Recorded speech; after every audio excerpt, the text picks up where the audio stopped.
వరుసగా hat trick black బస్టర్లతో ఊపు మీదున్న బాలకృష్ణ ప్రస్తుతం దర్శకుడు బాబీతో ఓ యాక్షన్ డ్రామా చేస్తున్న సంగతి తెలిసిందే. బందిపోటు దొంగల బ్యాక్డ్రాప్లో కథ చాలా డిఫరెంట్గా ఉంటుందని యూనిట్ నుంచి వస్తున్న లీక్. సెల్ ఫోన్లు, టెక్నాలజీ లేని 80 దశకంలో కథను మొదలుపెట్టి మెల్లగా రివెంజ్ డ్రామాగా మలిచినట్లు తెలుస్తుంది. దుల్కర్ సల్మాన్ పోషిస్తున్న పాత్రకు బాలయ్యకు బలమైన లింక్ ఉంటుందని, ఊహించిన స్థాయిలో దాన్ని డిజైన్ చేసిన తీరు ఖచ్చితంగా మెప్పిస్తుందని అంటున్నారు. వాల్తేరు వీరయ్యలో రవితేజకు 5 రెట్లు ఎక్కువ ఉంటుందట. ఒక రకంగా చెప్పాలంటే షోలేలో గబ్బర్ సింగ్ని అమితాబ్ బచ్చన్, ధర్మేంద్రలు కాకుండా బాలయ్య ఒక్కడే ఎదుర్కొంటే ఎలా ఉంటుందనే పాయింట్తో బాబీ రాసుకున్నట్లు వినిపిస్తుంది.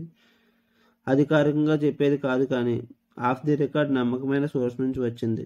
సితారా ఎంటర్టైన్మెంట్స్ బ్యానర్లోనే అత్యంత భారీ బడ్జెట్తో ఇది రూపొందుతుంది. హీరోయిన్ శ్రద్ధా శ్రీనాథ్ అంటున్నారు కానీ ఇంకా ఖరారుగా తెలియలేదు. ఊర్వశి రౌతేలకు మాత్రం ప్రాధాన్యం ఉన్న రోల్ దక్కింది. ప్రస్తుతం జరుగుతున్న షెడ్యూల్లో కీలకమైన ఫైట్లు తీస్తున్నారట. సో మళ్ళీ వింటేజ్ బాలయ్యను బాబీ చూపించబోతున్నాడని అర్థం అవుతుంది. విడుదల తేదీ ఇంకా లాక్ చేసుకోలేదు. షూటింగ్ కనీసం 35 అయ్యేదాకా రిలీజ్ గురించి ఆలోచించవద్దని ముందే ఫిక్స్ అయ్యారట. వీలైతే ఈ ఏడాది లేకుంటే వచ్చే సంవత్సరం సంక్రాంతికి విడుదలయ్యే అవకాశాలు లేకపోలేదు.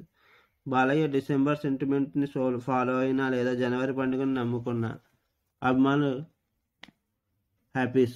మరి ఇందులో బాలకృష్ణ బందిపోటుగా కనిపిస్తాడా లేక కాకి దుస్తుల్లో కనిపిస్తాడా అనేది మాత్రం ప్రస్తుతానికి సస్పెన్స్. వేచి చూడాలి. మీకు నా వీడియో నచ్చినట్లయితే లైక్ చేయండి, షేర్ చేయండి, సబ్స్క్రైబ్ చేయండి, కామెంట్ చేయడం మర్చిపోవద్దు. Thank you.